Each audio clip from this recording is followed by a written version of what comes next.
உயிர் மேல பயம் இருக்கு, குடும்பத்து மேல பிரியம் இருக்கு. நம்ம நகரத்தில் இருக்கோம். ஒரு திருச்செங்கோடு நகரங்கிறது ஒரு நல்ல ஒரு நகரம். இந்த நகரத்துக்குள்ள இருக்கிறதுக்காகதான் சட்டம். அந்த சட்டத்தை கடைபிடிக்கிறது தலையாய கடமை, ஒவ்வொருத்தருடைய தலையாய கடமை. அது எல்லாருமே நீங்க புரிஞ்சுக்கணும்.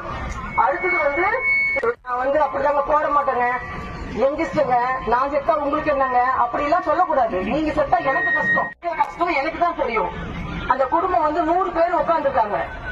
பாடியை சீக்கிரம் கொடுங்க, பாடியை சீக்கிரம் கொடுங்கன்னு சொல்லிட்டு, அதுக்கு பின்னாடி அந்த குழந்தைங்களோட நிலைமை, அந்த மனைவியோட நிலைமை, அதுக்கு மனைவியா இருந்த கணவரோட நிலைமை, அந்த குழந்தைங்களோட நிலைமை, நம்ம அப்பா அம்மா, நம்மளை சுற்றி உள்ள நம்ம உறவுகள் ஒன்ஸ் போயிடுச்சுன்னா வருங்களா? வராது.